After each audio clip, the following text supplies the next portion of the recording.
C'est fort d'un début de saison convaincant avec 4 points au compteur en 2 matchs que le promu Quevilly-Rouen défie Dijon au stade Michel Dornano de Caen.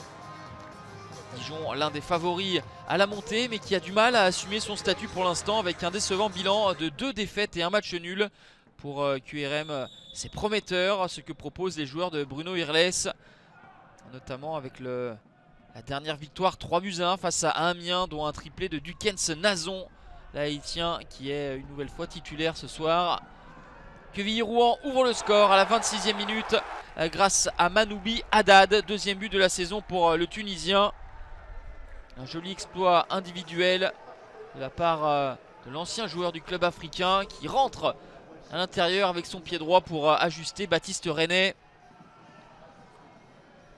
Dijon a perdu 3-1 face à Sochaux, s'est incliné 2-1 contre Nîmes et s'est fait rejoindre à la 94e minute lors de la dernière journée face à Rodez. Un bilan qui ne plaît pas du tout au président Olivier Delcourt, qui a mis la pression et qui est monté au créneau. Il attend une réaction de ses joueurs face à Quevilly-Rouen.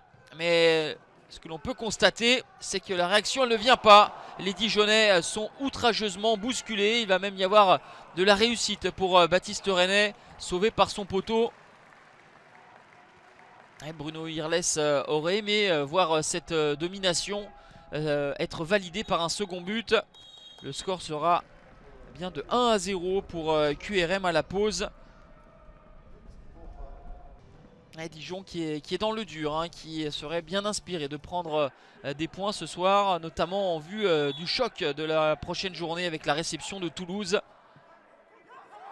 Le DFCO essaye de réagir, mais c'est plutôt confus.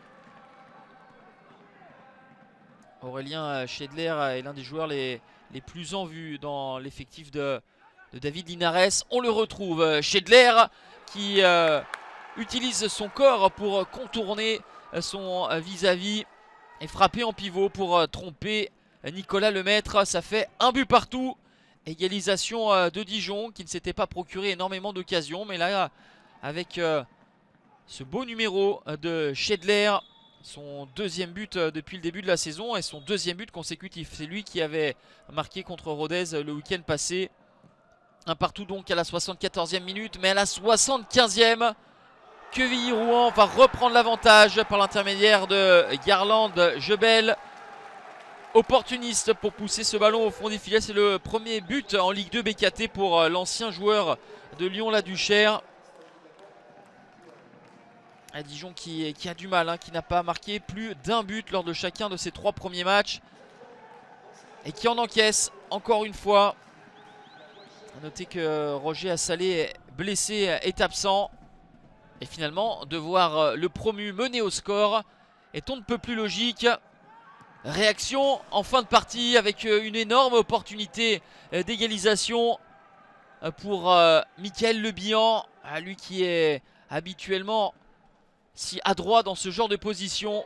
C'est tout le symbole de ce DFCO qui doute. 2-1 pour Quevilly-Rouen qui signe une deuxième victoire consécutive et occupe une belle 6e place. Et ce, avec un match en retard à disputer dans la semaine face à Bastia. Pour Dijon 18e, la crise est proche avec un nul et 3 défaites. Ce mauvais bilan pourrait amener des décisions fortes dans les rangs dijonnais ces prochains jours.